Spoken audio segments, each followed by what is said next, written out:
Perfect. So hi everyone. Sorry about the it's like tech problem.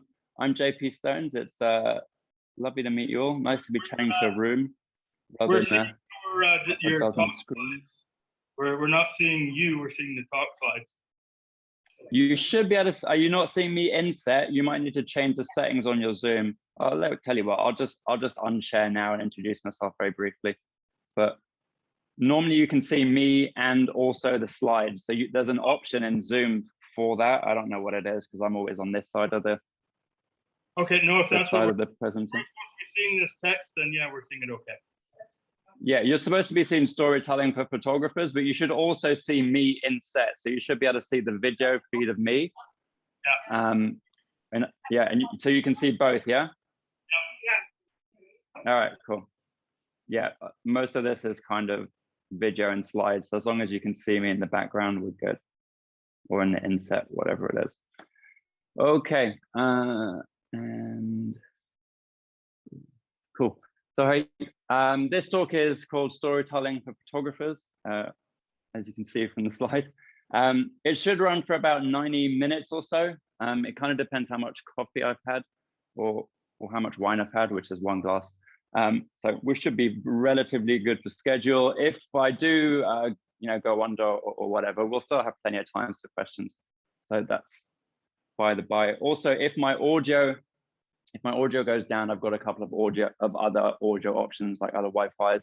I don't actually know if the sound is going downhill, so you guys need to unmute and give me a heads up, and I'll just change to my 4G connection. So over the past 8 years or so, since my wife and I moved over here to Mexico, I've been fortunate enough to spend a lot of time, most of my time really, I guess, making photos with a group of Mexicas. And just to be clear, the Mexica aren't some. Let me fix this buffering video. The Mexica aren't some tribe that live deep in the jungles of Mexico. It's nothing like that. They're more of a socio-political group these days, I'd say. They're known for championing a pre-Hispanic way of life. I kind of like to think of them as caretakers of ancient Mesoamerican traditions that would otherwise for sure have been lost to time and the Spanish invasion. The video that's playing now is kind of useful as, I guess, an introduction to what my photo shoots look like. For one of the models, who's, if you can see him behind all the smoke, this is Techie, who's a good Mexica friend of mine. We've been working together for about 7 years or so, and you'll see him feature quite a lot in some of these photos. And also that photo shoot and this image particularly is kind of a good example of the type of stuff I do, in that it's mostly based on a myth, specifically the myth of Mictlan, who's the god of the underworld in the kind of Mexica belief system. The Mexica actually believed, and many other Mesoamerican people do, that the roots of certain trees were or are a portal to the underworld. So when I was on a hike, I found this tree, and I just kind of knew, because of the shape of it, it would be a really a good prop in a sense, or at least a kind of good set for this photo, where we could create an image of Juan, who's kind of doubling as Mictlan and kind of almost emerging from this tree, emerging from the underworld. Obviously, that kind of intention is facilitated by, for one, a wide angle lens, I guess, which is kind of making it look like he's kind of coming out and being unfurled by the tree. And also, as you saw, the smoke kind of links it to this idea of an underworld. This is Linda. She's another Mexica friend of mine that I've been working with for almost as long as Juan, really. And I might not even see that. Like many of the Mexica I work with, she designs and creates every part of her outfit. So that can actually be a really, yes. We're only seeing your script. We're not seeing any images or anything. Oh, right. Oh, is that what you were saying before? Okay, I thought you could see my PowerPoint before. Hold on. It says I'm sharing my PowerPoint. Let's try that again.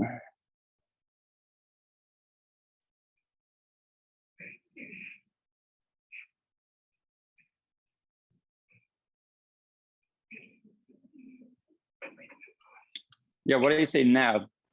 Now we're seeing it, yeah. That must have been a very bizarre 3 minutes.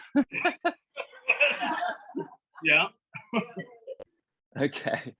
You guys are very much sticking to the Canadian polite stereotype there. It's just letting me go on for 5 minutes. Okay. How should I do this? All right. So I'll tell you what. I'll just show you this video again. I'll kind of run you through more quietly this time. I'll run through this little video so you can kind of see the setup for this. And then I'll jump in when it's kind of around about the time for me to say something again.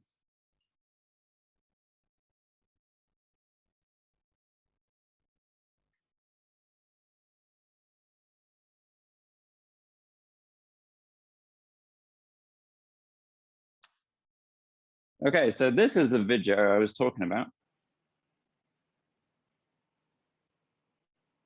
which is probably a lot more interesting than my script.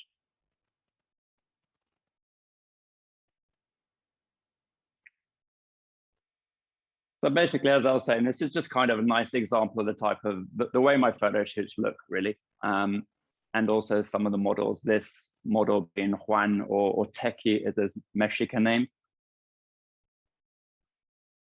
Anyway, fast forward a little bit. There's a lot of smoke that comes into it, and then eventually, magically, this comes out of the other side.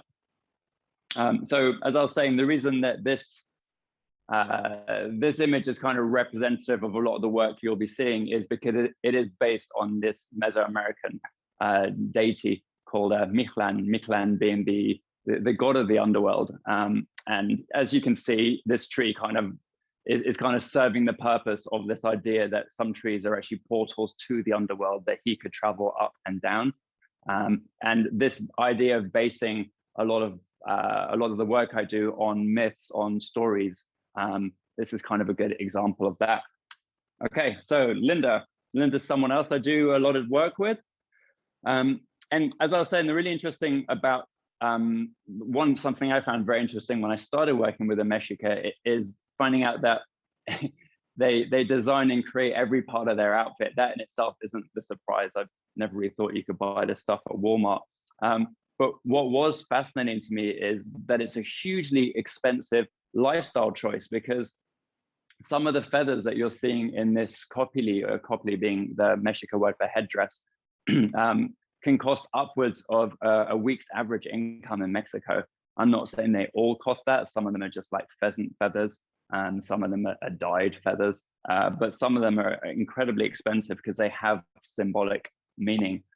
And you see those details matter. Every feather, every precious stone, pretty much every aspect of the regalia connects the Mexica. It connects them directly to their mythology. And you have to remember that this is a culture that has been suppressed for much of the last 5 centuries.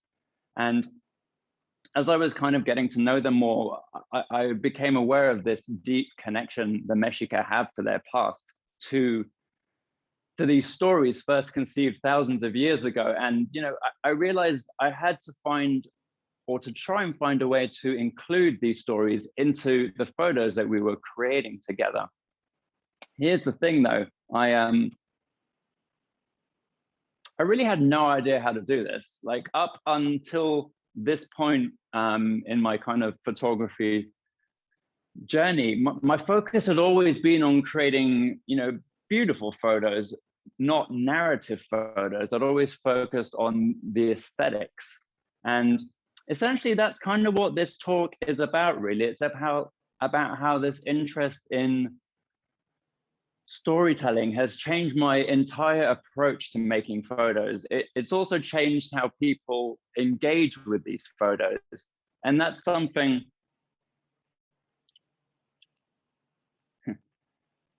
That's something I first noticed when I received this photo in my inbox a few years ago. So, at first glance, this is just another Mexico portrait of Linda, except for this version is actually tattooed on an initially weird moment for me, because my first thought was, Linda's going to go crazy if I tell her people are tattooing her face on them. I wasn't really sure how she was going to take it. She ended up taking it okay, which is kind of handy, because that tattoo was like the first of 20 or 25 of these tattoos that I've heard of so far. And that wasn't really where it finished. It didn't stop at tattoos. Not long after, a friend sent me a photo of a mural in Mexico City with the exact same photo of Linda kind of serving as a key part of that mural or fresco. And then I was sent a photo of, again, another version of that. And then they started mixing things up using other photos. Again, I think we're on about 20 murals, certainly murals that I've been told about, which is all pretty dope. But my favorite by a long shot was when a bikie gang very, very politely asked if they could use this image as their club logo. I'm glad they asked. It was very polite of them, but there was no way I was going to say no to a Hells Angels gang. So these guys are running around, well, I should say biking around New Mexico, causing trouble with my artwork on their back, which I think I'm happy with. Here's the thing, though. It's not just been the Mexico portraits that have kind of started getting these reactions. A few months back, someone told me they saw a mural of this photo, which is from a different series that I'm continuing to make on Mexico's Sharo communities, primarily the communities that live in the Sierra Madre mountain range near me. So, all the way people were reacting to these photos, it was very unusual for my work. And it kind of made me curious, what was different about these photos?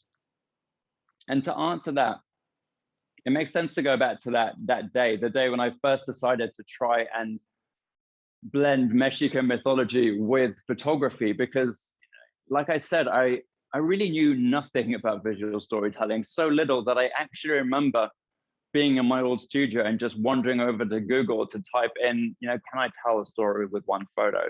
And as it turns out, that's a much easier question to ask than it is to answer. But pretty early on in that process, I kind of spotted one storytelling trend that I was kind of seeing everywhere, mostly on Reddit, where I was using it a lot for research.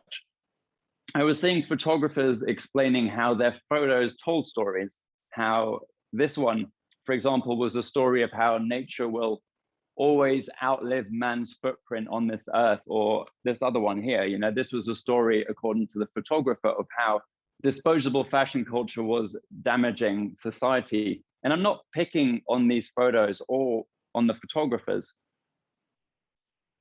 but I do feel like these are stories that were added after the fact, after the photo had already been taken. Put another way, it's not possible, at least I don't know how to do it, to look at one of those photos and understand the story without the photographer captioning it or explaining the story. And that wasn't really what I was hoping to do. I wanted my portraits to actually tell a story, or at least kind of hint at a story. And for that to work, it kind of felt that there needed to be some kind of overlap between the photo and the story. Otherwise, there's no way for it to work. And that kind of started changing how I was thinking about photography at the time. And again, it had always been a very aesthetic pursuit, a pursuit of just creating, pretty things. But then I started realizing that for it to be visual storytelling, to tell a story, it had to be communication. So I had to start thinking of photography as a means of communication, which kind of started another kind of journey towards understanding visual language. And it was while researching that I found something that kind of really changed how I was thinking about this a lot. Up until about 100 years ago, the average churchgoer in Europe was illiterate. Most people couldn't read the Bible. So to get around this problem, the Christian church had kind of been, troubleshooting for 2,000 years. And they'd got very good at creating visual representations of their key religious stories. I mean, in Bibles as well, in many other places, but primarily it was stained glass windows that kind of got me interested. Stained glass windows do such a good job at communicating biblical messages that they're referred to throughout Europe as the poor man's Bible. And this, intentional seeding of meaning within art is called iconography.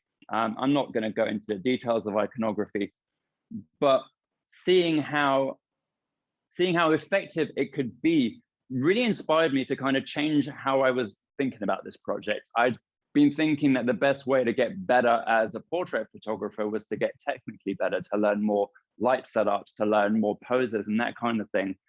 And I started realizing at this point that really what I needed to do was to spend more time with my Mexica friends, to spend more time learning about Mexica culture, getting to know them, getting to know their mythology at a better level. So I'd be in a position to actually tell these stories visually. And the reason that this is something that I was quite concerned about is, I'm not Mexican. So in case you hadn't noticed, I was born in the UK. And so, I wanted to be very careful about how I was going to represent these subjects and their stories in these photos. This wasn't an issue I realized right at the beginning. It was kind of as I was exploring it. I didn't want to accidentally bring in my own Western ideas into these representations. Which is why I kind of changed the, I guess, the typical kind of photographer model relationship. All the work that we do is very much collaborative now, not just on a concept level, but financially as well. So the models I work with regularly anyway, they get a share of every print I sell, as well as being paid on the day of the shoot. And this has been going on for, close to 9 years in some cases. We've been working with the same group of people. And doing it this way as a collaboration, where everyone kind of benefits, everyone gets a creative input, has just made the whole process way more rewarding creatively and I guess financially as well.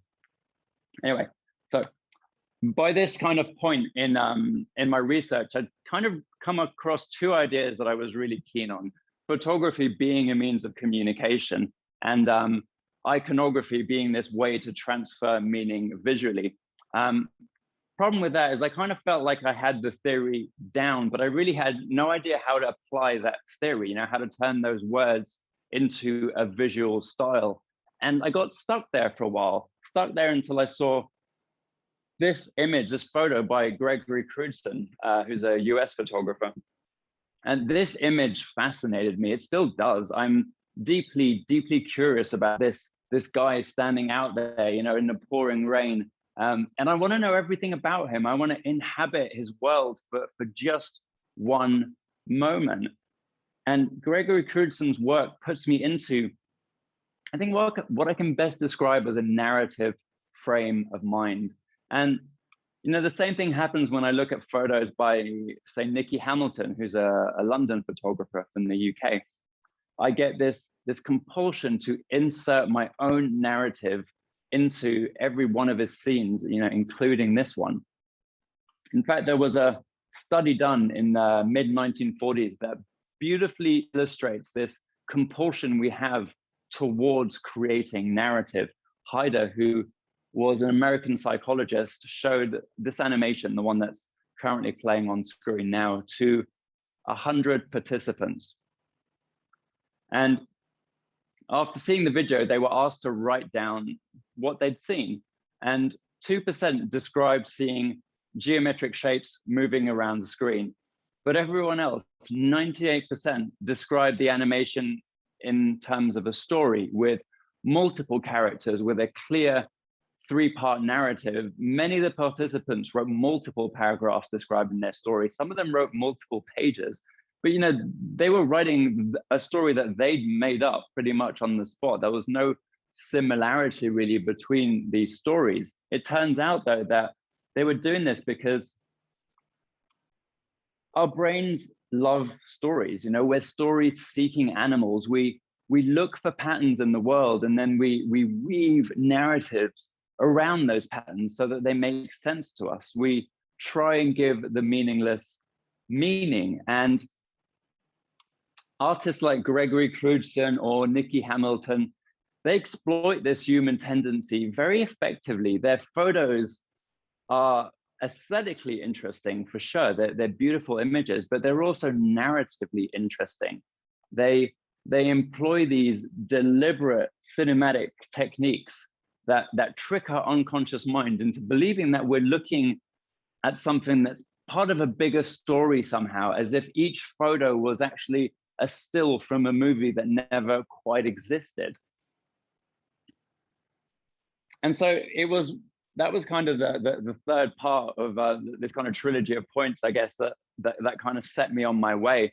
And it was while looking at this list, that I've worked out that my current way of taking photos, and that was basically just, you know, turning up and snapping away, it wasn't going to work anymore. You know, to apply these ideas, these concepts to my photography, I clearly needed a new approach to taking photos.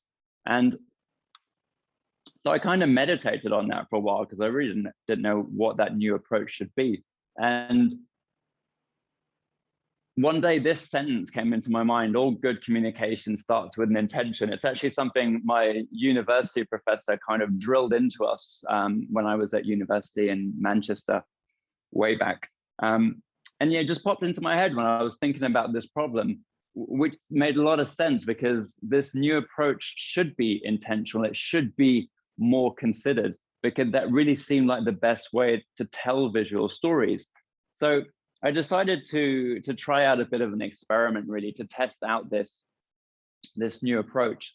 And I headed back to Reddit, but rather than to kind of, you know, judge other people's photos and how bad people were at visual storytelling, which was kind of what I did the first time around, this time I actually decided to kind of put my own work, to publish my own work, basically. And I started posting photos regularly. Each photo, though, was created with a very specific intention in mind. So, you know, I'd create the photo with an intention and I'd post it to Reddit and basically just throw myself at the mercy of the Reddit community. You know, I'd ask them if the photo spoke to them, and if so, what did it say? How did it make them feel? What did it make them think of?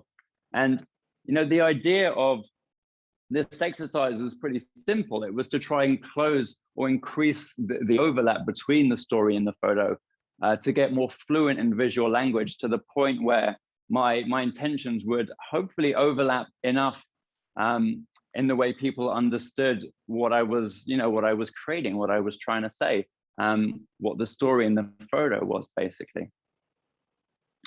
So this is just an example of one of those photos. I think the intention behind this one will probably be pretty familiar to you guys. It was about feeling imprisoned at home. So, no secrets when I did that one. And, you know, this wasn't my most successful photo in terms of people understanding the intention behind it. It was actually pretty hit and miss, but it was one of those photos where I kind of realized how intentional photography as such could really send you in different directions and out of your comfort zone, without it feeling like you are out of your comfort zone. Let me just kind of walk you through a little bit of how that process looks. So I gave myself this intention, you know, of feeling imprisoned at home. And then I set out around our apartment at the time to find a frame that would kind of help reflect that visual intention. So I chose a perspective that supported that. And I thought by looking down on my main subject, who's my wife, I could kind of imprison them in this rectangle here, which felt like a nice start to this kind of visual language thing. This aerial perspective also showed off those straight lines that you can see all over the kitchen surfaces. And a popular observation in the aesthetic literature is that our subconscious finds curving lines quite enjoyable, quite pleasurable, but straight lines are very discomforting, probably because they don't occur very often in nature. That's the kind of thesis anyway. And so what I wanted to do was to try and highlight those straight lines, because, you know, for me, for the visual intention here, discomfort was good. It was visual language that supported my intention again. So I actually leaned in to this idea of straight lines, and I put a a gobbo in the window to shape the light, and you can see those lines of light over the sink. A gobbo, in case you're not familiar, it's kind of a weird word. It's used in mostly in kind of movies and stuff. It's basically a piece of card that you can cut shapes out and then shine a light through. So I've got a strobe outside my window shining through a card. And the reason I did that is because I thought those straight lines would look a little bit like, you know, bars in a cell or bars in the room, you know, so it would kind of make it feel more like a prison cell. Anyway, that's kind of like some of the narrative thinking that was going into each and every one of these photos as I posted them, you know, every week. And slowly I got a little better, you know, mostly I posted portraits or kind of environmental portraits, I guess, which is more like what this is. But I also tied this approach with landscapes as well. I remember standing at the foot of this waterfall, which is in Iceland. I'm not going to try and pronounce the name of it. I've tried it on a bunch of talks. I'm giving up now. But my point is, I remember standing at the bottom of this and feeling humbled, you know, this tiny, insignificant speck when compared to the immensity and the raw power that is your natural surroundings, that is the nature that surrounds you when you're in Iceland. It's a very impressive, humbling place. And I decided to make that feeling my intention. It's how I felt at the time. And it's kind of what I hope people who saw the photo would feel too. So this was my intention, and it's a bit of a mouthful. I'm not sure if I thought it in that many words. What I was really trying to do was to show the contrast between humanity being kind of small and insignificant, and nature kind of being this much bigger, much more powerful thing. You know, that was just how I felt about my whole trip. We actually almost died by being blown off a mountainside. So, you know, I definitely resonated with this intention at the time. The real question, though, is, you know, does this photo do a good job at conveying that intention? And let's kind of work through how I got there, and you can make your own conclusions. So the thing about intentional photography, certainly how I was kind of doing it at the time, is it's really about filtering all your creative decisions through your intention. That's really all there is to it. How hard you want to make that is kind of up to you. I've, you know, gone pretty deep in it, but at its most simplest, it's just asking yourself a few questions like, you know, what should I include or exclude so that it best expresses my intention? And when I first turned up to this location, it was just full of tourists. You know, it was there was maybe 100 people running around, waving tripods at each other, running around in fluorescent Macs and chasing their kids out of the waterfall. It really wasn't this kind of scene that for me was highlighting this contrast between nature and humanity. It only became that when I waited and waited. Initially, I was just going to get my wife to kind of go in there, but I had a stroke of luck, and this beautifully friendly old couple kind of hiked there, held hands in their very dark, very contrasty Macs, and just made this perfect frame for me. So that's what I settled with. But, you know, I'd already asked myself a bunch of other questions by that point, which is, you know, which of my lens will best express that intention? And I had a few lenses with me. I had a 50, a 70-200, and a wide angle 16 mil or something like that.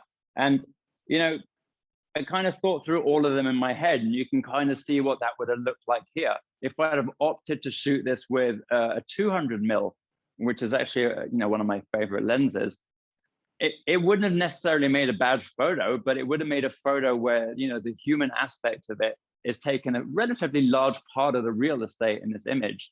And then the nature part of it is just this fuzzy white backdrop that is pretty much has got no context. You wouldn't even necessarily know you're in front of a waterfall. So that 200 millimeter shot in no way kind of shows this contrast between, you know, a tiny humanity and a huge nature. So having an intention really does control the creative decision. It shapes the creative decisions you're going to make, including how you frame and, you know, how you, you know, what lens you use, what your angle of view is going to be, or your focal length. And, you know, I think the idea of playing with intentional photography, I find it fascinating because I'd never really thought about communication within photography that much before. And when someone sees your photo, whether that's on Instagram in a gallery or wherever, all they really have to go on is that photo, right? They're not going to read the caption for the most part. They definitely weren't there when you took the photo. So intentional photography is kind of this way to help a viewer understand why you felt compelled to take the photo in the first place. It gives you a chance to communicate with your viewer, to tell them why that photo was important to you at the very least. Anyway, back to some portraits. This is kind of a typical example of how my portraits used to look a few years back, kind of before I started really thinking about the narrative. This is a portrait I took purely with aesthetic thoughts, really. And there's nothing wrong with it. It's fairly nicely lit. It's well composed. This is another photo I took maybe 2 minutes later. Different person, but the exact same setup. And that's kind of the problem here, right? I was just giving these photos, and these are a reflection of a lot of the portraits I was making. I was kind of just giving things this generic portrait treatment.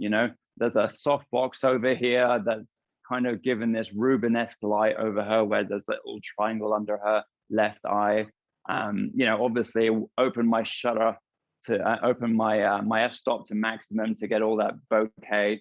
It's just a portrait where you're just following generic portrait rules, really. And a portrait, I've found out, can be much more than just creating something pretty, a beautiful likeness of your model. A portrait can offer a window into their soul, into their interest, into their character. So in this image here, which is obviously a bit of a dramatic contrast to the last two, I'm still trying to create something that's visually pleasing here. But what I'm also trying to do is to transfer some information about the subject, about their interests, about their character. And to do that, I've mixed in some Mexica iconography, which I'll talk about in a sec, with some of those cinematic techniques that people like Gregory Crewdson were using. First, let me explain what's going on here, though. So this is our representation of what is called the Mexica New Sun ceremony. So the Mexica have two calendars: a solar calendar, which is the same amount of days as ours, and then a ritual calendar, which is like 260 days or something. So these calendars are almost always out of sync, apart from every 52 years when they actually end on the same day. And on this sacred day, the story goes that the Mexico god of fire is said to physically bind both of the calendars together. And so what we tried to do with this image, the narrative aspects of this image, I guess, was to make it look like he was using these two torches to kind of bind them together. And that binding was actually creating this semicircle of fire, the semicircle of fire looking like, a rising sun or a new sun. So that was kind of the narrative aspects of it. But those aspects work alongside the aesthetics here, right? Because this is also quite a striking image. And the reason it's striking is because, for example, that semicircle, that semicircle of fire is also a very solid geometric framing device. It goes all the way around the user, helped by those two fire pits over there. And it also creates this beautiful mirror symmetry down the middle. Both those things are kind of visually striking artifacts that kind of that help this image be quite striking. Now, of course, how much you understand of this Mexica iconography is going to depend on your culture, on your ethnicity, and a load of other variables. That kind of goes without saying, but that's not what makes this a narrative photo. I think what makes something a narrative photo is pretty simple. It's managing to get someone looking at your photo to believe that they're not just looking at a model posing for a photo, but they're looking at a character in a story. And I think that's kind of the reframing here that helps narrative photography. When a viewer sees a character instead of a model, it divorces that photo from reality and it moves it into the realm of storytelling. And I guess that kind of begs the question, how do you turn a model into a character? This is something I didn't really know for a while. I've only kind of just worked this out in the last few years. So occasionally my photos would look good, occasionally they didn't, and I couldn't quite work out what was happening until I realized that a big factor in having a photo where you have a character or people perceive a character is very much this idea of being cohesive. So let me just start with a really simple kind of visual explanation of what I mean by cohesiveness, just looking at lighting. So this is my friend Dan. He used to be my assistant a few years ago, and then he moved back to Crater Lake in the US. And we took this photo to specifically illustrate this problem, actually. So this is the light setup we use. It's a pretty standard light setup, 2-speed lights on either side, kind of split lighting, and then a softbox with a speed light in the front. And this is a result from that. And, you know, if you look at this, even though the lighting is technically correct, you might notice it feels a little off, right? It's almost as if Dan is actually standing in front of a zoom backdrop himself or something. This photo kind of feels a little fake somehow. And partly that's because the lighting on Dan just isn't cohesive with the scene. You know, our brain looks at this and is expecting really just one light source here, which is the setting sun, which is somewhere behind Dan. And I've actually got 3 lights on Dan, and they're mostly in front of him or to the side of him. There's nothing behind him. So that's already a little bit weird. And your subconscious is going to kind of notice that. The bigger problem, I think, is actually the lighting color temperature of the lights. So I've actually set them to around about 5,500 Kelvin. Kelvin's just the scale for color temperature, and that basically means bright white. But as you all know, the setting sun and the rising sun, for that matter, is a much warmer kind of orange, which rounds out to about 3,000 Kelvin. And so the lighting on Dan is also not cohesive from a color temperature point of view with the rest of the scene. And fixing this is actually pretty easy. You can fix it in 2 ways. You can change the intensity of the lights, but the easiest solution is just to actually just put some orange gels. And by just putting orange gels on, already this feels a little more normal. There's less kind of tension between the ambient light and the light on the model. And we could absolutely tweak this more and make it look like, make your brain believe that there's nothing weird going on, yet still light your subject up in a pretty interesting way. So that's kind of cohesion from the point of lighting. But, you know, this isn't a narrative photo. This was never going to be one. It's just an example. This is actually, well, this was meant to be a narrative photo, but unfortunately, it kind of went very wrong.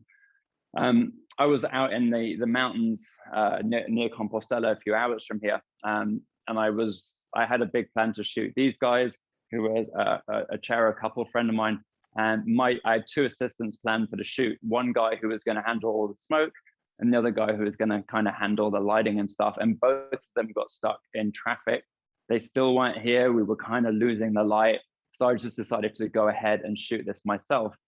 The problem with shooting this scene myself and trying to get the results I wanted is I had to set up a couple of lights and stuff, but the real issue was that I had to run all the way down that path that you can see, about 100 meters, and then out to the left through this extremely spiky blue agave field, wave a smoke machine wildly for about 30 seconds, and then run back all the way here so that I could take the photo before the smoke drifted out of sight.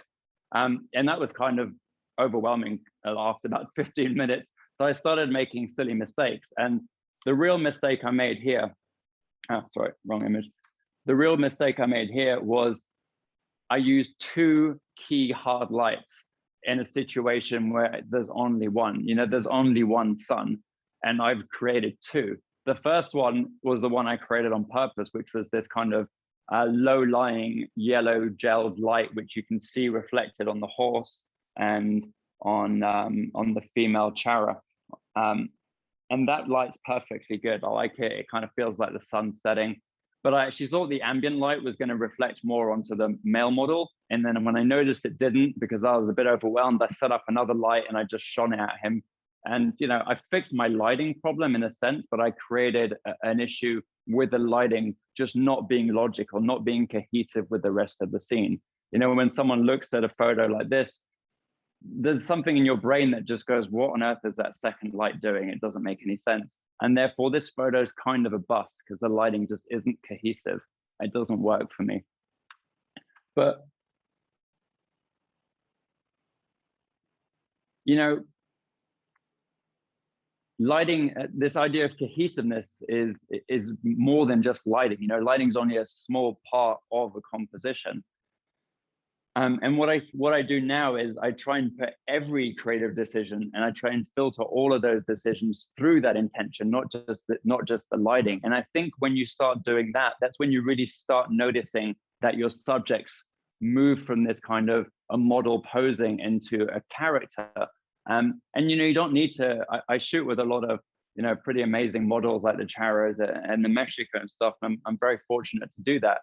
But you don't need to do that to play with this kind of narrative game. You can shoot more kind of traditional models or more modern models. So this is a photo shoot we did. The reason we're all naked is because it's a Mexican summer in a warehouse and it was incredibly hot, which actually worked for the photos because no one had to work out to look very sweaty and tired. But what I was trying to do here is I decided I'd kind of adopted this idea of intentional photography quite seriously by this point. I'd done like maybe this was, I think, my second kind of test photo shoot. And so I started with an intention here. And the intention was this. It was, I wanted it to look like you were kind of watching this illegal bare knuckle fight in the seedy warehouse in Mexico City. And there's a few reasons I wanted to do that, but I'd actually been researching for a shoot with the Lucha Libre wrestlers, the Mexican wrestlers, a shoot that got kind of canned because of COVID. But that's what I was researching. So I had that in my mind and I was like, I'm gonna make this into a visual story. And this is gonna be like my key intention that's gonna hopefully guide all my decisions. So I kind of got started. And the first decision that I had to make was, you know, how am I going to light this? It's obviously, you know, this is photography. Lighting's obviously a huge part of it, and I use a lot of artificial lights in my shoots now. So before I kind of started thinking in narrative terms, I had this really bad habit of just kind of repurposing other people's ideas in my photography. You know, if I saw a great pose, I kind of memorize it. If I saw a great light setup, I'd be like, great, I'll use that in my next photo. And I just kind of throw all these other great ideas other people were doing into my own work, kind of creating these collage of other people's ideas. And it's not that they look bad, it's that they never look great. And I didn't really understand why. And I think now I do. It's that by using all other people's ideas, you're not creating something cohesive. So you're not likely to create something narrative either. But on this photo shoot, with an intention guiding me, with just one idea, one central idea guiding me, it kind of led me to consider this in ways I wouldn't have normally. You know, I had to think through these answers myself. And I decided to shoot it from the fighter's point of view, which is actually why I decided to have all these crazy blown out highlights, because I thought it kind of simulated the disorientation and the vision issues that you'd have if you were, you know, being hit round the head repeatedly. The visual language here, again, it was supporting my intention. I used all the lights from my studio and from my house. And then I had to hop over my garden, my neighbor's fence, and steal all his patio lights while he was on holiday to get enough lights to do this shoot. I needed like 60 bulbs. Another popular question when you're deciding how to shape your photo is, what lens am I going to use? So again, you know, that's questions I've been asking myself in Iceland and on all the other intentional projects. But here again, it shapes the end result in a very specific way. You know, as I was opting to shoot this entire thing from the fighter's point of view, I decided that the best way to do that would be a really wide angle lens, actually a fisheye lens that I kind of had at about 14 mil, which is barely fisheye. But what it does do is it gives you this really noticeable barrel distortion. So barrel distortion is basically what you see in a fisheye lens. It's when the middle of the picture kind of comes forward. If you take a portrait of someone face to face, it'll give them a huge nose, huge eyes. It's very disfiguring. It's definitely not flattering, and it's never really used as a portrait lens. But here it let me go in really close and see both boxes, but also that distortion distorted the features of these boxes. So again, it was kind of supporting this idea of the physical aspects of the fight, of distorting their bodies in the same way that they were. And again, I wouldn't make interesting choices like this without an intention guiding me. I probably would have just used a more standard portrait lens, maybe 50 millimeters or something. Another big thing that came out of this photo shoot, and something I'd not really done before this at all, was I created a color grade specifically for this series of photos, and that color grade was inspired by the intention. This idea of this being in some illegal kind of dodgy, seedy location. I grew up in London. In London, it was massively bombed out in the Second World War where I lived, and they'd replaced a lot of the old architecture with really terrible concrete underground car parks and stuff. And those car parks were always lit up by these kind of flickering green exit signs, and yellow, really horrible yellow sulfuric lights. And so in my head, that's what a seedy location was. So I just applied that memory to this as a color grade with the green and kind of orangey yellow highlights. And that was it. That was my first color grade. So this was the first time I'd not just randomly used an Instagram filter to color my photos, or a LUT, which is a lookup table, which is an Instagram filter for Lightroom, basically, or Final Cut or whatever. And the problem with using, problem's not the right word, but the thing that happens when you use someone else's colors in your photos is there's no cohesion with your subject, with your intention, because it's someone else's idea of what looks good. So by using my own color grade and by basing it on the intention, it kind of helped, the visual language of this photo, of all of them, I guess, to be more cohesive. This is actually normally why I take a break, or you guys take a break. Do you want to do that? I know we started a few minutes late because of the hiccups. Maybe unmute yourselves. Tell me what you fancy.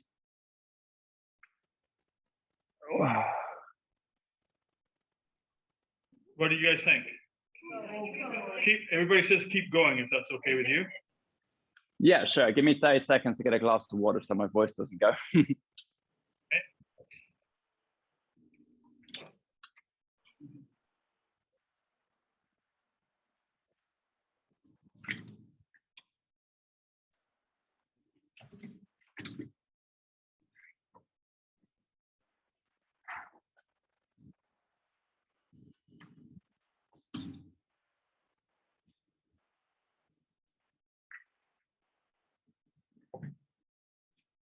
Got a fancy kombucha instead of a water.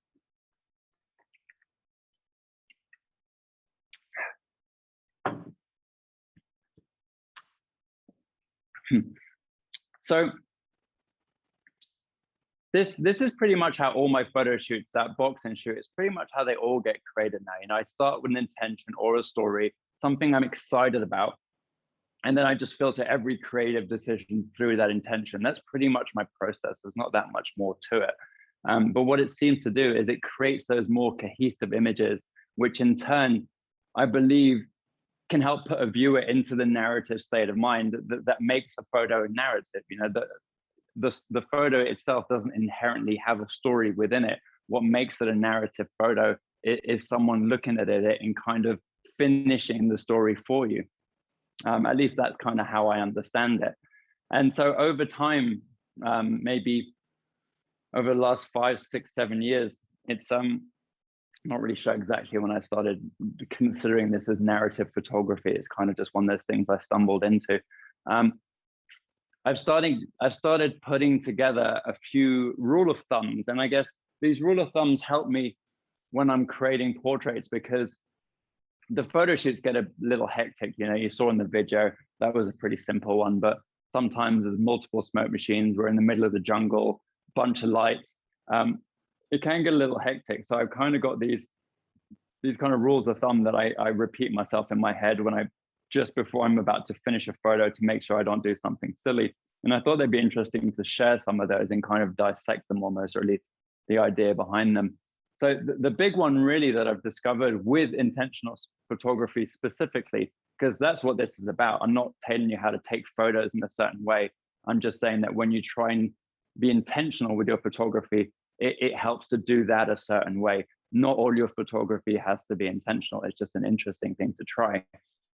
But if you do decide to do it, the reason it's important to not get attached to anything, to a light setup, to a certain lens, is because really the idea is that your intention guides every one of your creative decisions. So if, for example, you play favorites with, this brand new lens you've got, I need to buy a new 50 millimeter lens on for my Canon Mark IV, and I'm kind of tempted to spend a lot of money on the f1.2 lens, because I've just got a plastic. I don't use 50 mils very often, so I've got a plastic f1.4, which has done a great job.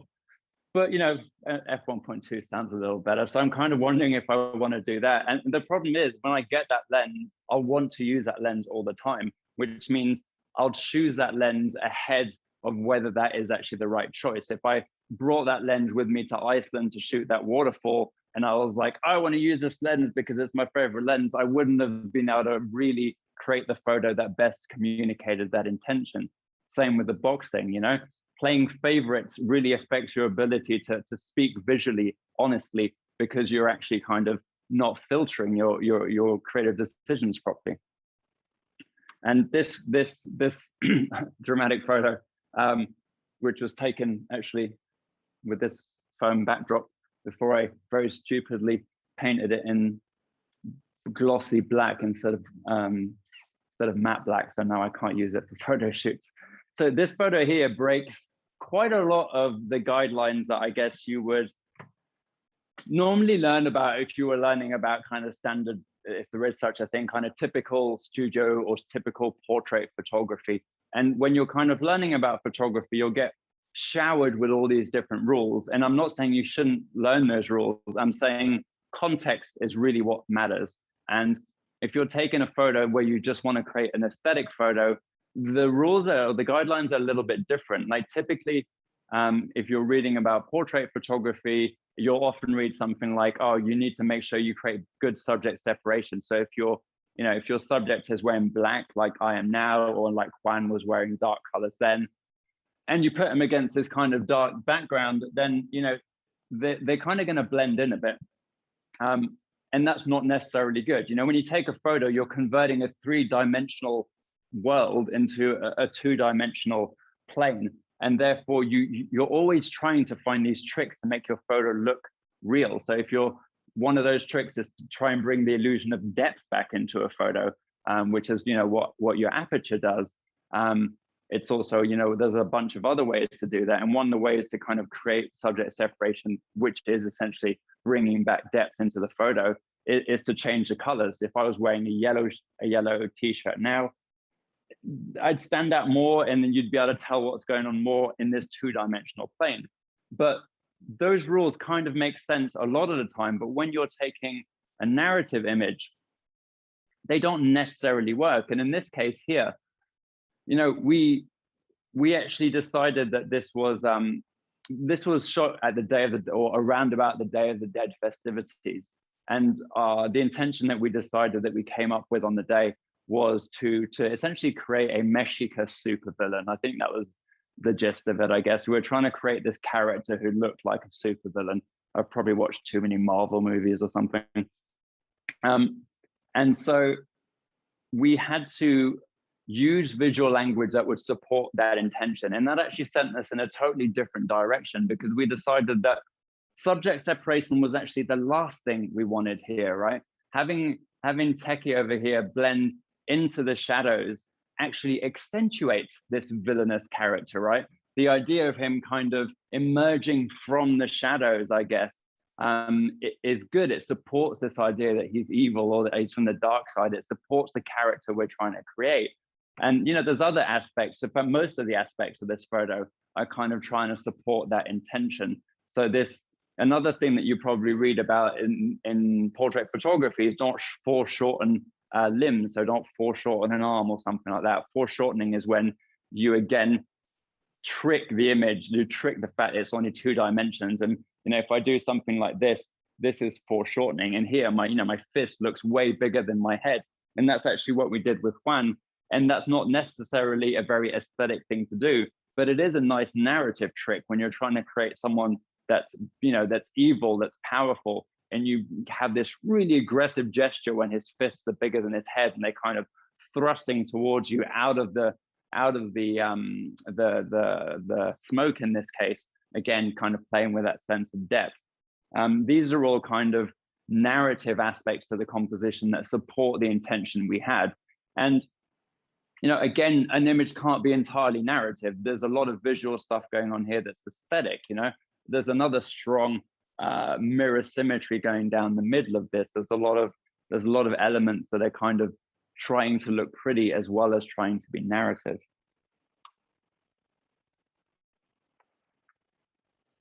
See, another idea is that photographers cling on to is this idea of a correctly exposed photo. And, you know, it's very easy to kind of get caught in this, because your camera makes it very hard for you to take an underexposed or an overexposed photo. Mine, you know, used to beep at me until I changed that setting. It still flashes at me.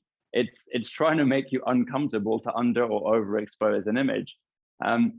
The thing is, since I've been doing narrative photos, I tend to underexpose my images by at least 1 or 2 stops. And I think that's because narrative photos kind of require a more low-key style. You know, when you're lighting everything up, if you were shooting something like a sitcom like Friends or something, if you watch one of those, you'll realize there's basically no shadows, because they're not trying to hide anything. They don't want anything mysterious in this. It's not about drama.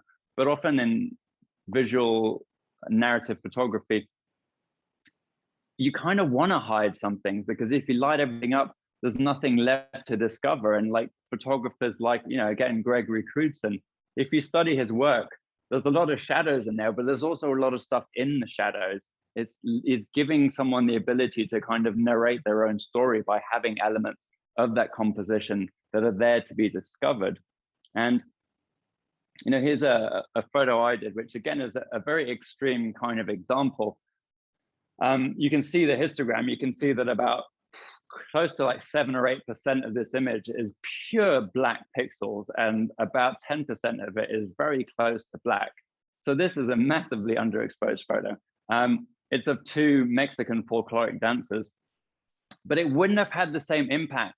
It wouldn't have read in the same way if I'd exposed it correctly. To expose it correctly, I would have had to light the foreground, and that would have kind of lost what I was trying to do. What I wanted to do was I wanted the viewer to see the female character first. So I put more light on her, because, you know, by doing that, you encourage the eye to look at the brighter part first. It's something we naturally do as humans. We also look at full human shapes. We notice those before we notice part human shapes. We also notice faces in full before we notice part faces. So every part of this image has been created so you will look at the female character first before you look at the male character. The lighting helps that, but it's only part of kind of how I did that. And this was kind of a bit of an experiment, really. Like, I was wondering, because, you know, what a story has over an image is a story occurs through time, but an image is just a moment in time. So I'm always kind of playing with the idea of trying to bring time back into a photo. So that photo of the Mexica, the Aztec god of fire, with his with those 2 sticks, I'd actually used a long exposure to create that. Well, I had someone behind creating it on a long exposure. So I'm bringing time into that photo. And kind of in a sense, I'm bringing time into this photo, because I'm playing with the idea that you'll look at one person, one character, before you look at the next. And hopefully that kind of encourages this kind of narrative way of thinking, you know, or not. It definitely doesn't always work.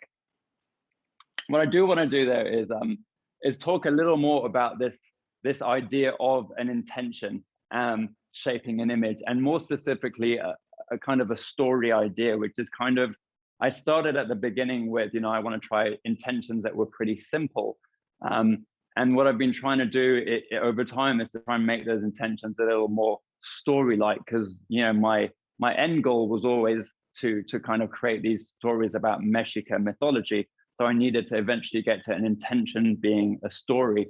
And this photo shoot was actually one of the first, maybe the second time. I think the boxing one was kind of the first. This was the second. This was definitely the first time without friends of mine. This is the first time I'd met these guys. And so I'll read you the story idea so you can kind of get an idea for why I felt a bit stupid. So this was the story idea. It was a young couple break into an abandoned theater to live out their dream of performing on a stage. And, this might sound, well, this does sound like the plot for a really terrible sequel to the film Flashdance or something. And I remember feeling really self-conscious about how silly this story idea was when I was reading it to these models when they turned up on location. And partly that's because these guys both they both dance for the Mexico's national folklorico ballet. So their jobs is to essentially travel around the world performing and kind of being featured on TV shows and in photo shoots and stuff. And then there's me kind of reading this stupid story to them and asking them to hold an 1890s miner's lamp in a warehouse. And I really doubted whether this was a good idea. I was really like, is this just kind of silly? But then I saw the photos that were coming out of it, and I wasn't making these photos before I started working with narrative. I was playing it way safer. My photos didn't look like this. They kind of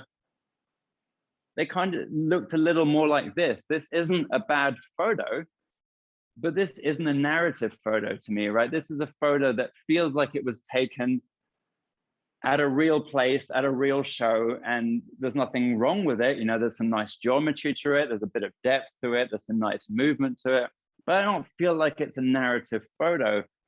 But on that photo shoot, this was kind of the stuff we were creating. And, the differences might be subtle, but for me, when I look at this photo, it feels more like I'm, just seeing a scene from a story rather than something that actually happened in real life. And I think that's really this idea that these are characters, not just people. It is a lot of what makes narrative photography interesting. So changing gears a little bit, I thought it'd be nice, or it makes sense to kind of explain some of the steps I took to get to where I am now with this photography, because I've been doing it for a while, and at the beginning it was definitely not so intuitive. I remember watching films and just being like in awe at films where the visual language was so compelling. And there was this one film. This is from a film called 300, which is I think about 15 years old or something. It's a film with very little dialogue, which is good, because a lot of the dialogue that is there is pretty terrible. But what I liked about this film was how the visual language actually does a lot of the heavy lifting. It actually does a lot of the talking. Once you've kind of watched the film, you realize that the way they color grade certain parts, the way they use perspective, the lenses they use, all of those things are very consistent throughout the film, and they actually help shape your understanding of what's going on without you even realizing. And that was kind of like catnip to me. I knew I was being manipulated when I watched this film. I knew the visual language was what was doing it, but I didn't understand how. And so, I went out again with Dan, and we kind of just tried to break down a bunch of screenshots from this film, the lighting, the pose, the atmosphere.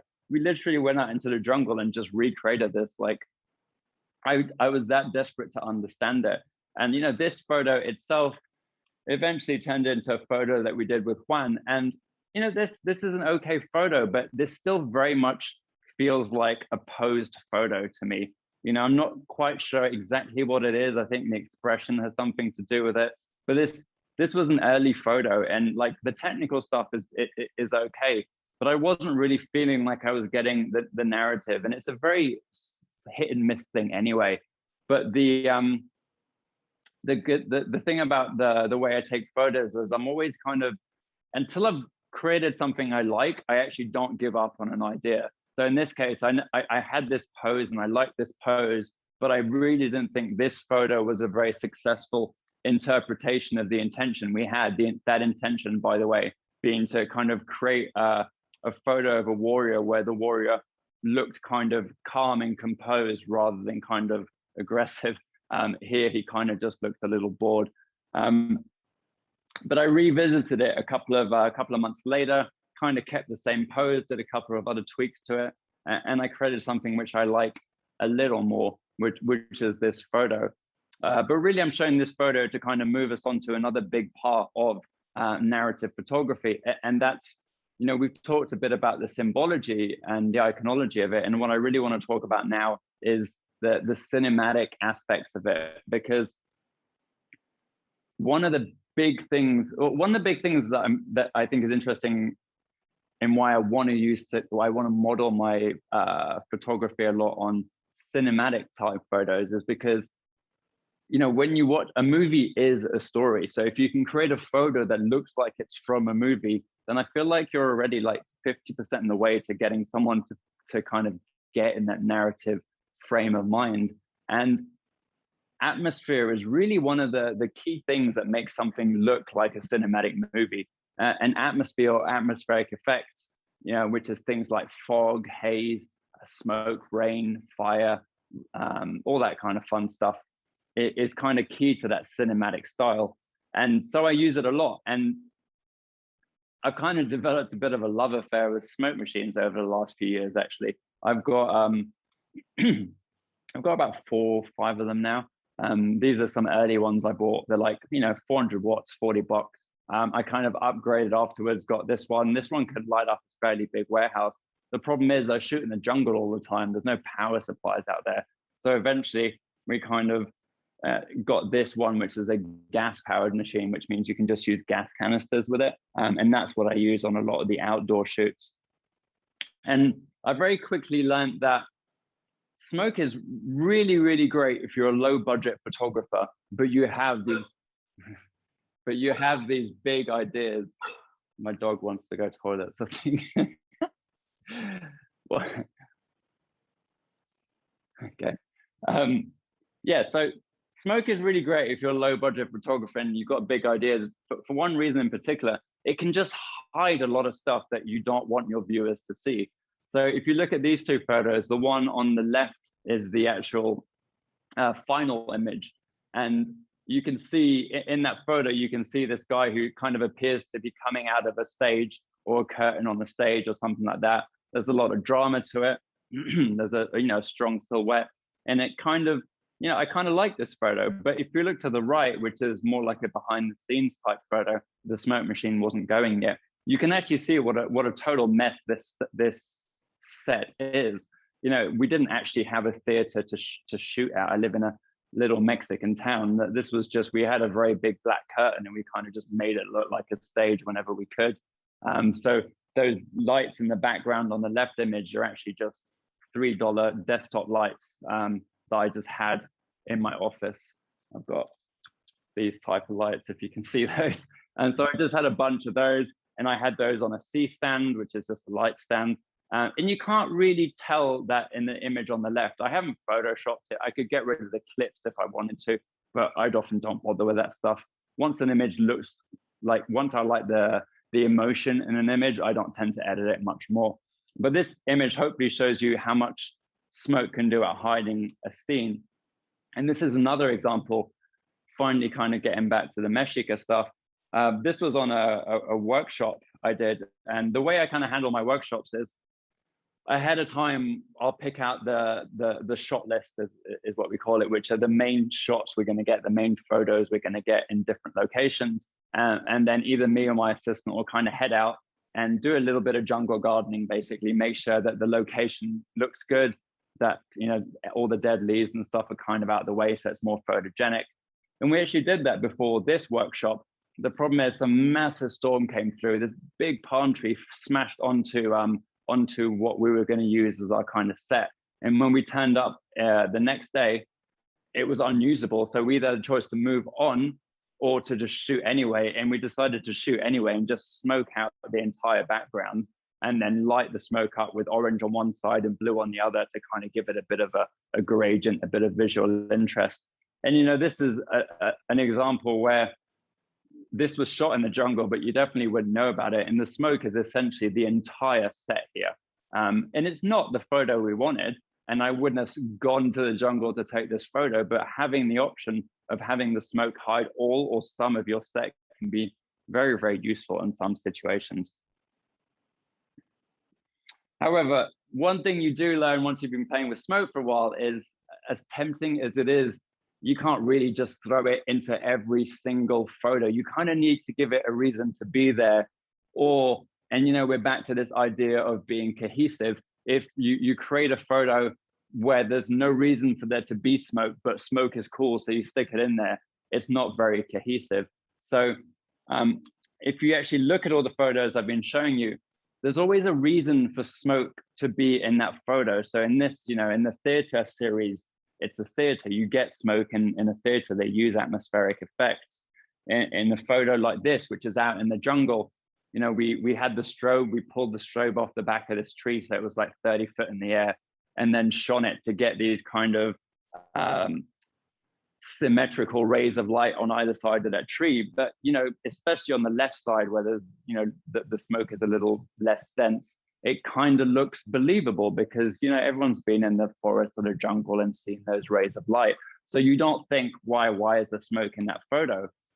You know, here's a more recent set of photos where I wanted smoke to be in the photo because I wanted it to have that kind of magical effect. This is a ceremony where the shaman kind of talks to the heavens and then the underworld. So the left photo is the sky, is the stars, is the heavens, and the right side of the photo of the diptych is the underworld, which is why it's represented by those dead trees.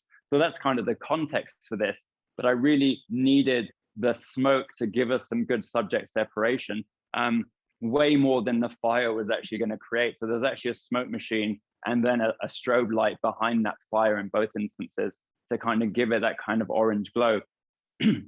But you can see the smoke there, even though I've used more than was coming out of the fire, your subconscious doesn't notice this. It doesn't flag it as being weird. However, you know, sometimes it just gets a little bit ridiculous. And for this series of photos, well, this photo, which is from a series, I was chatting with Techie, who's the main guy, the taller guy here, the guy who's not on the floor getting his head chopped off. And we both decided we wanted to kind of create this battle scene. And we were a bit optimistic in thinking that all we needed to create a battle scene was two people.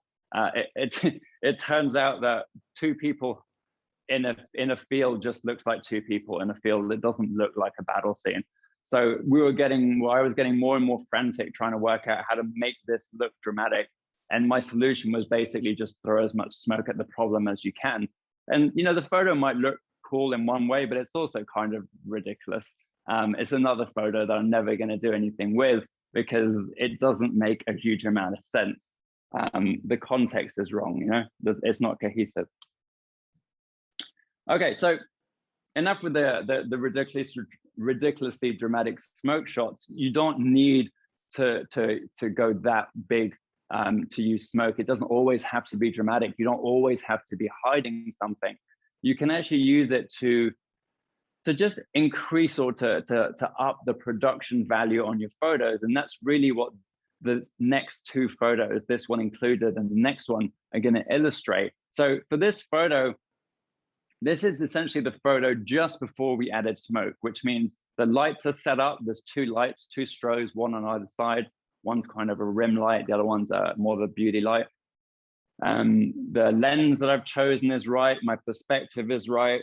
The location is right. You know, Linda's pose is good, but this is not a good photo. And as soon as you add the atmosphere, you just get a much more polished photo. You know, there's also a color grade that's been added to this, but this is kind of a flat photo.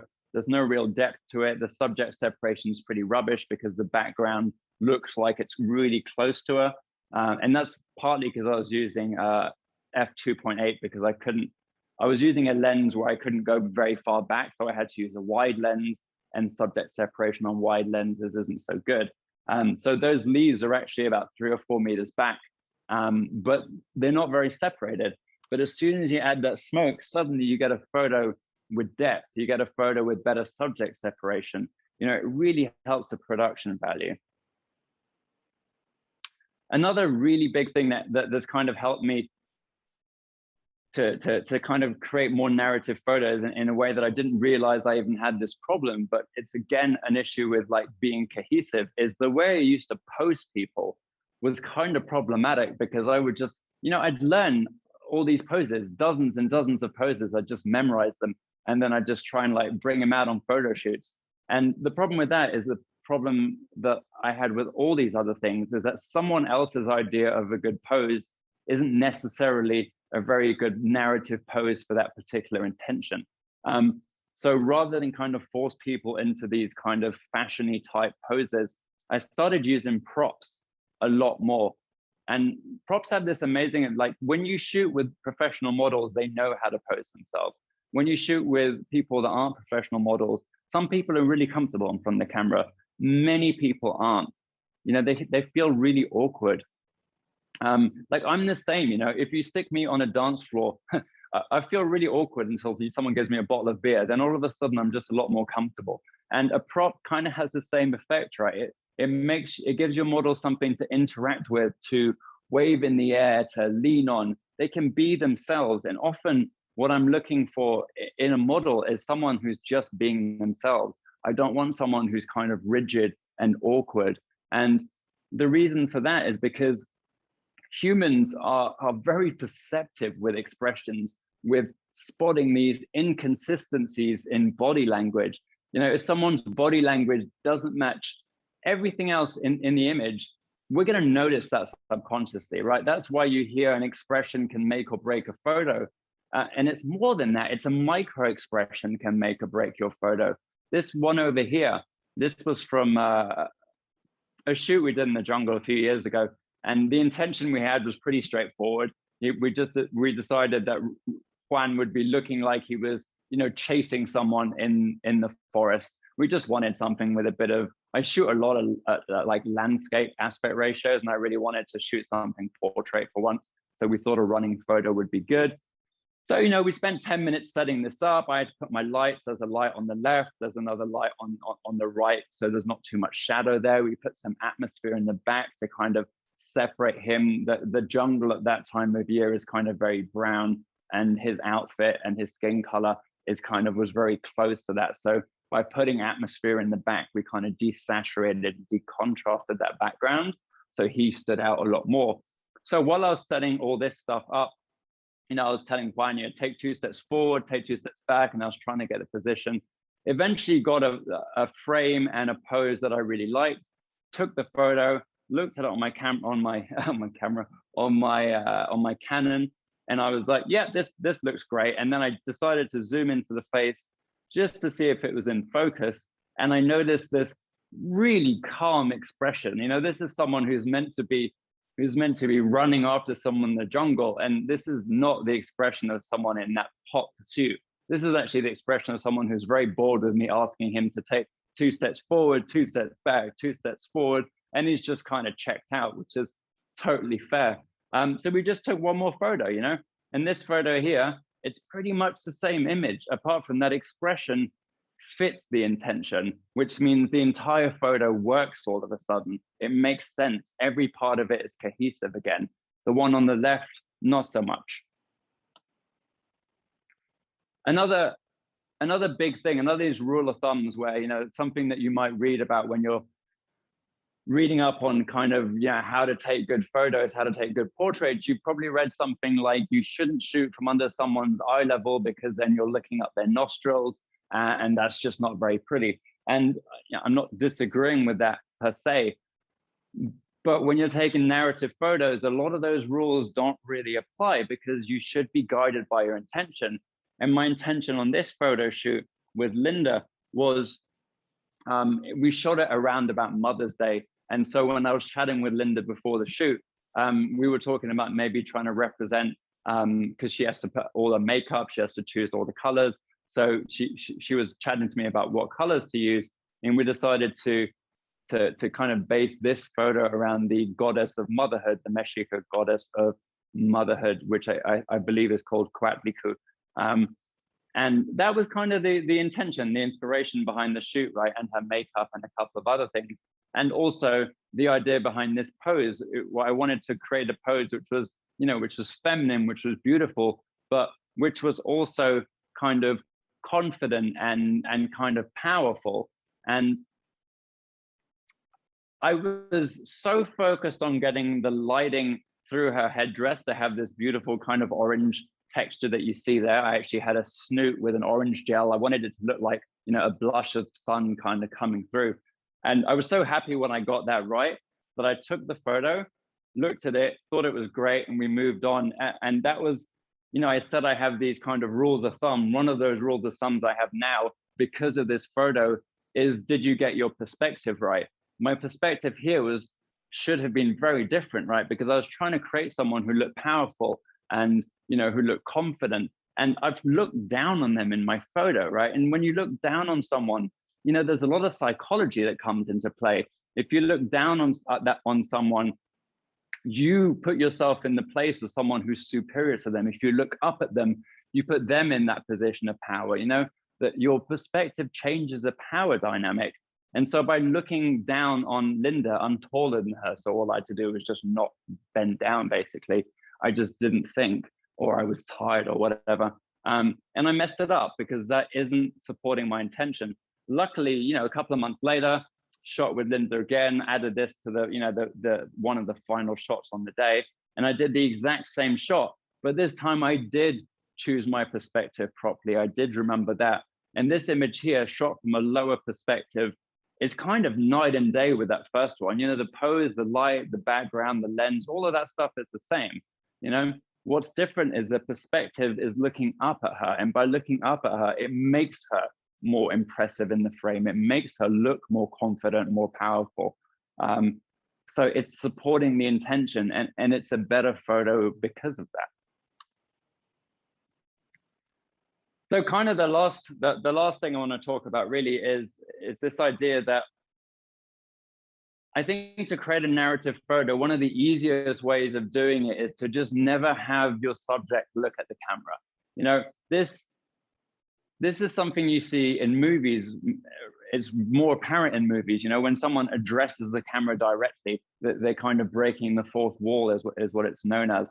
And a movie can totally handle that level of meta narrative, when it's a story and then it's kind of not a story anymore and it's addressing you and then it's a story again. But a photo is one frame. A movie is 100,000 frames. Photos are way more simple, way more fragile, right? And so I think the best way to kind of avoid this accidentally having this connection with the model and then ruining this idea that it's a character in a story, it's just best to not do that anymore. So for the most part, my models never do. These two Mexica warriors are very much not concerned with the camera. This image of Linda is extremely staged. There's a strobe on the right. There's a fan on the left, making sure the smoke doesn't go in front of her face. I've posed her in this triangular kind of composition. There's a lot of thought that went into it, but at no point did I ask her to look up at the camera because I don't want it to look like she's posing. I want it to look like something's happening and we just happen to be seeing it. I don't want her to connect to the camera. Even my old photos, I kind of had that down. This is an image of Juan from probably 9 years ago. And the lighting is almost embarrassingly bad in this photo, but the pose is still good. It's still a pose where he's doing something, he's coiled, he's ready to do whatever it is he's doing. He's in his own world. And kind of that's what I go for.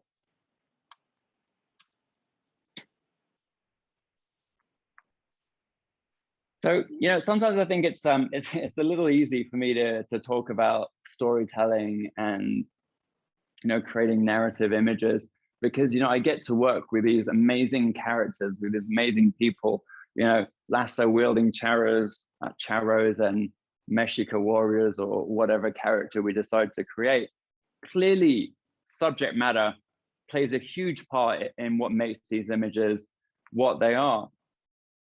But in, equally, I've been taking cultural portraits for decades, professionally for a large amount of that time. This is a 15-ish year old photo from Cambodia, but I never had people tattooing this photo on their arms or painting it on the side of buildings, So I think what's changed is also partly this approach to photography that I now use.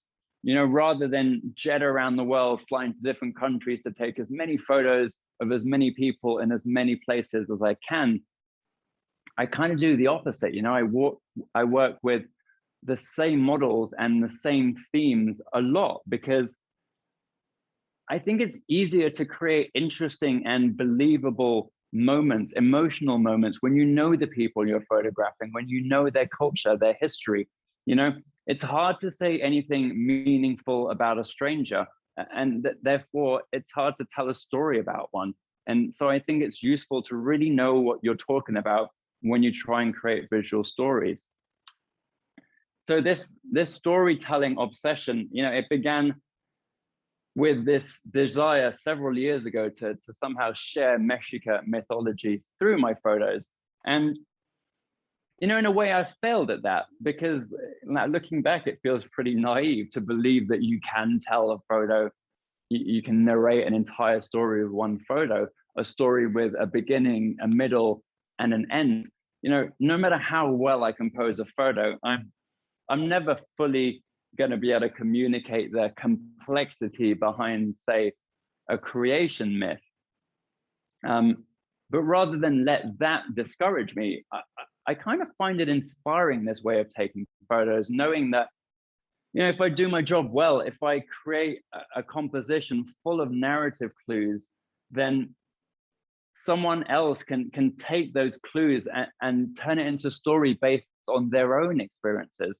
And that in itself is really powerful. When a viewer fabricates their own narrative, they become connected to the photo. That's what happened to me with Gregory Crewdson. When I saw that photo, I remember poring over it and just becoming completely obsessed with this photo, and in turn with a lot of his work. And for me, photography is all about that emotional connection, all about putting someone into that narrative frame of mind. And the end. So I'm always delighted to answer any questions that you guys are going to have, but equally, I know some people get a little camera shy. So if you get a little camera shy, email me here. I'm happy to answer the questions there just as well. But, I'm here now. So by all means, ask questions if you have any. And thanks so much for listening, by the way. Okay, thank you.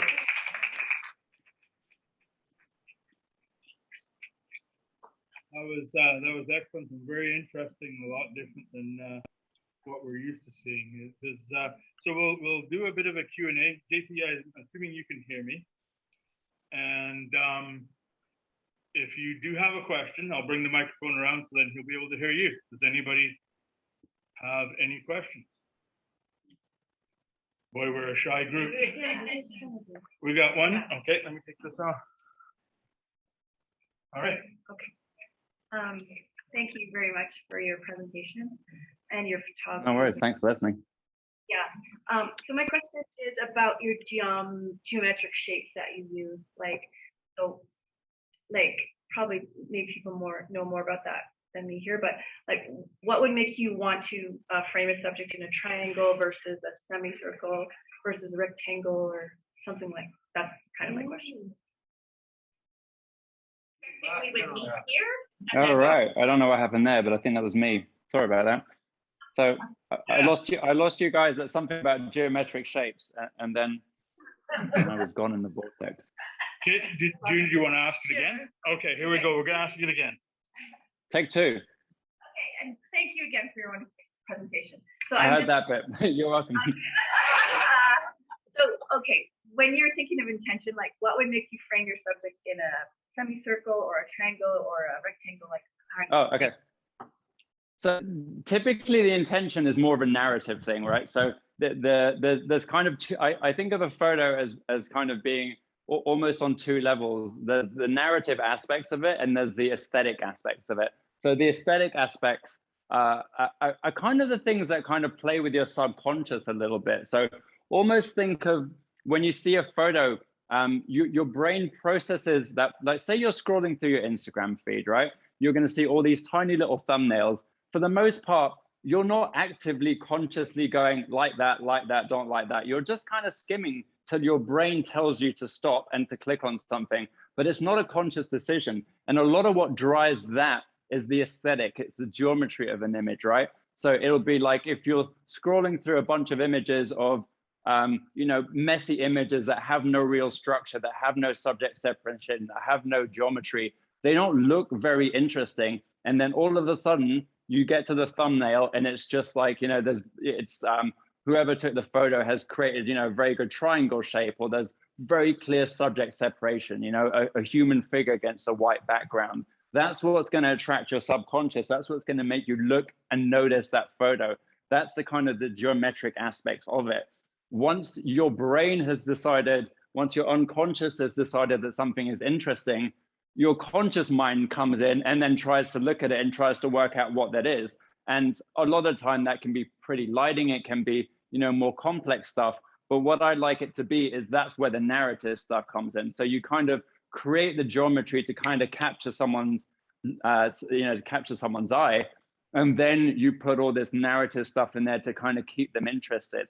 Now, that's simplifying things a little bit, but I think it's a nice way to kind of think about it is you have to create good structure in your image because your image has to stand out. It has to look interesting against all the other images that are out there. And geometry is a great way to do that. You know, a contrast is an even better way to think about it.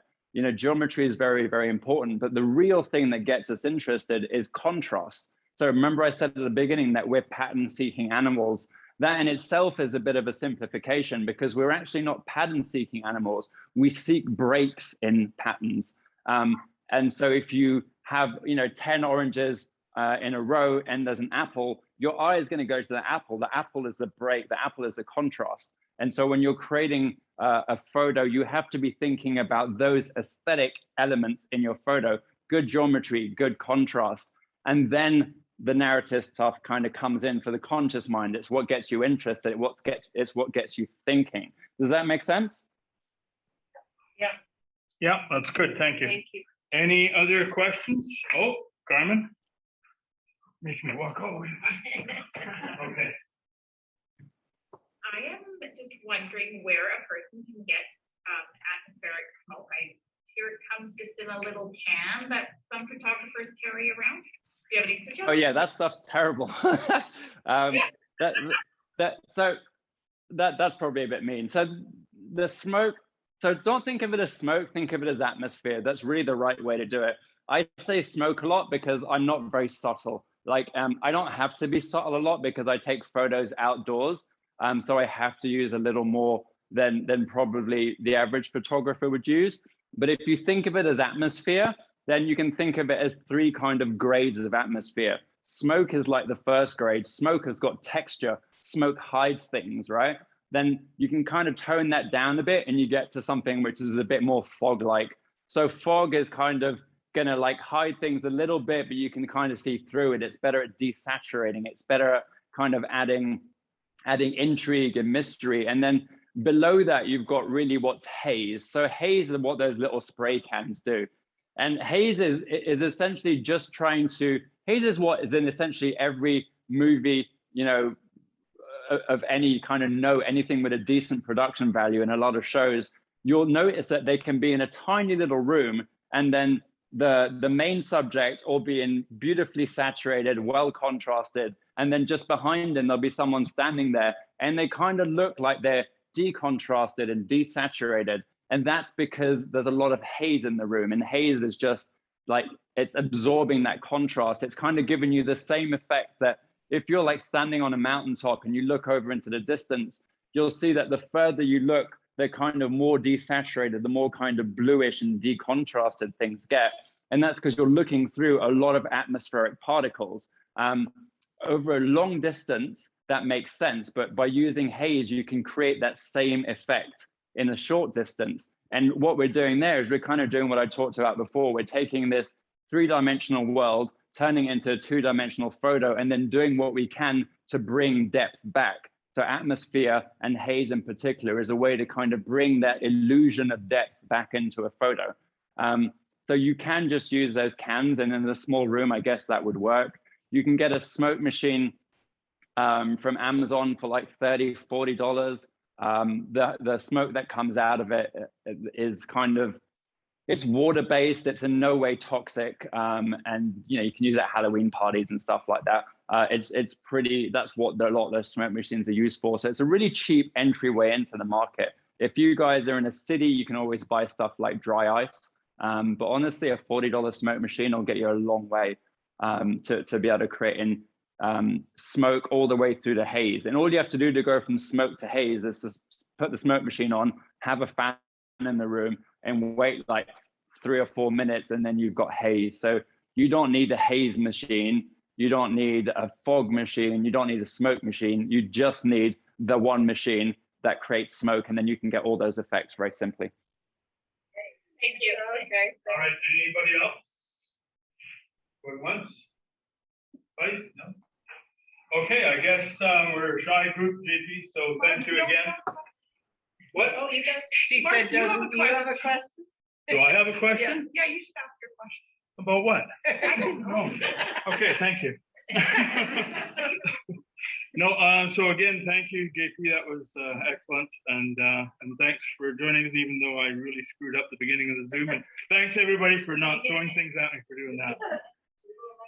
No worries, man. It was a pleasure. Thanks for having me. Okay, thanks. Take care. Cheers, guys.